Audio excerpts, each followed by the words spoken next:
were at a crossroads when Access Bank came into the picture. We were trying to develop a piece of land on Isaac John that we had bought some 7-8 years ago, and we needed the finance to develop it. And we had a business plan to expand so that we would be able to take care of the loan. Where we were was too small. We also needed to put our stamp on the marketplace to show that, yes, we're a local brand, we're an indigenous brand, but more or less like we're here to stay. So we put together our proposal, and I shopped around with the bank I was already using, as well as a few other banks, and they weren't willing to take the risk on us. I had a meeting with Nike Ogunlesi, who works with Access Bank. She was in the GEM GEM department at the time. And she looked at it and she said that this thing is doable, we can do this. She gave us such confidence as well, which was something that we didn't get from any of the other banks. I remember one bank saying that, oh, the international competition was going to wipe us out, you know. And she was so positive and so encouraging about everything, and looked at it and said, look, we can do this. Put it all together and let's see where we can get to. And with that, walked into the bank, looked through, had my professional team with me, my finance guy, and I did everything else.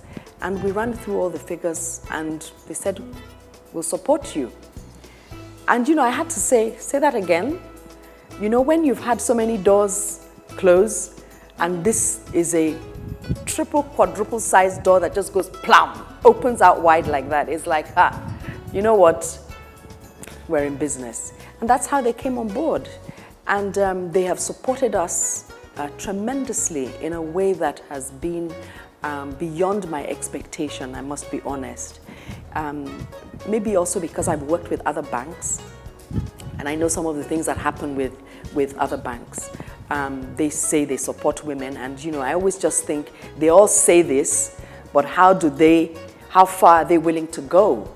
And this was a good example of how far they were willing to go, that they were really willing to put their money where their mouth was, to support a business that hadn't banked with them before, looked at the plan, looked at our records, and decided they were going to support us. That for me was mind-blowing.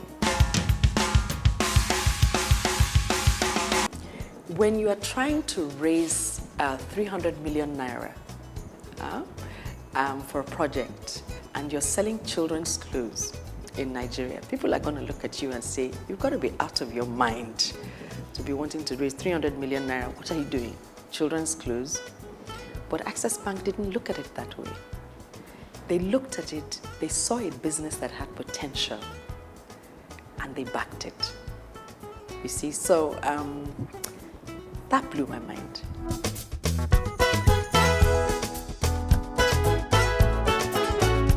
By the end of this year, we'll actually have 15 stores all over Nigeria. By next year, we'll be in Ghana as well. And it's exciting. We're in a very exciting place right now, and it's great. And we have a good bank that's supporting us. What is happening here today is an injection of freshness, an injection of new ideas into what the portfolio that they want to offer to women, that goes beyond opening an account or just doing everyday banking. The bank recognizes that recognizes the amount of energy and the amount of knowledge that is trapped in women that needs to be released into the economy to grow Nigeria. Nigerian women have tremendous potential. And if they're able to tap into the potential of the Nigerian female entrepreneur, I honestly think we will all together build a much better nation.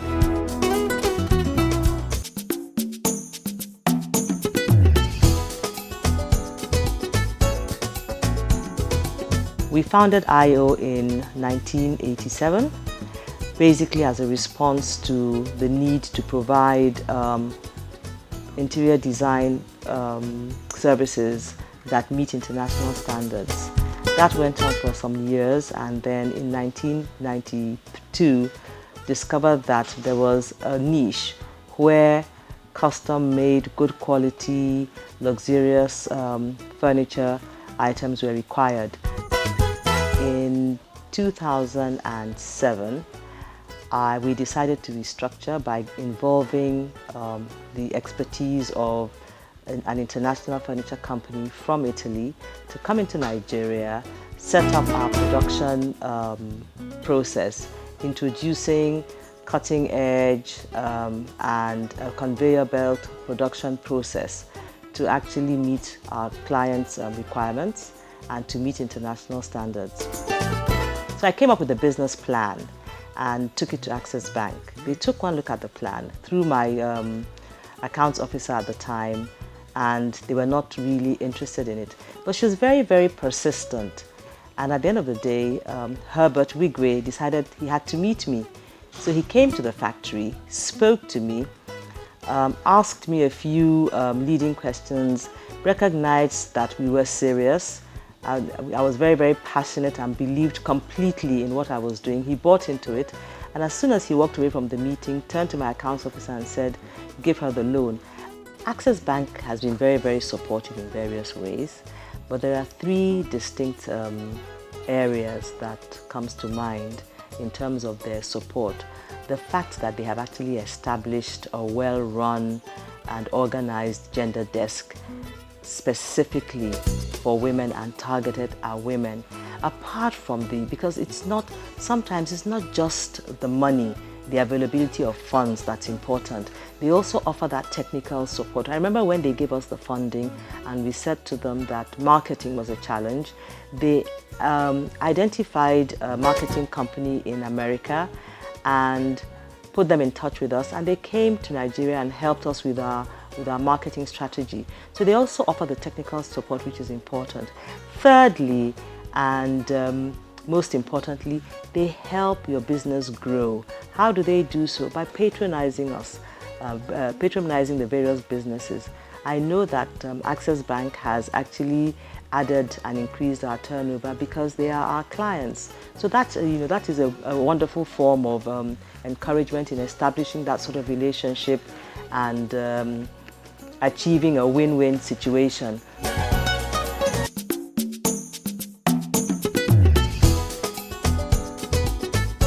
I started off with personal savings with a lot of support from my husband, and it was just about 6 shops, and this is 22 shops.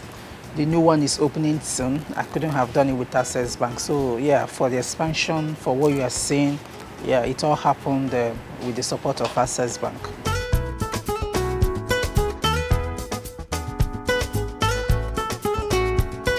I approached about 1 or 2 banks, and by the time I said, this is what I want to do, this is what I want to do, and they asked how much, I mentioned it, and when they looked at it, they said they believe in what you are saying, but from what we can see, we can only afford 20% of what you're looking for.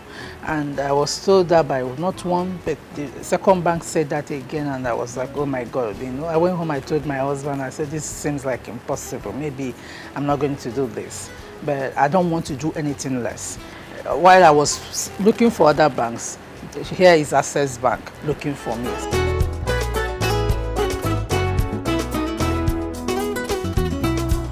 It's Access Bank or nothing. They partner with your business. They understand it. They have something for women. They know what it is for a woman to be in business. They come in. They want to know what you're doing. They give you advice. They give you support. Trainings even. They've invited me to a lot of trainings, and they've exposed me to other women in business. And we've been managed by fellow women. Even the men there too, they seem to understand the way women think and the way women wants to be managed. So it's been awesome. We are opening the second shop, and they've told me if everything is going well, they're seeing the third one, they're seeing the fourth one, and so so I want to make sure that Price Superstore is in every neighborhood. I want to make sure that every Nigeria will say Price Superstore and others when it comes to supermarket business. your passion plus Access Bank, then the dream becomes reality.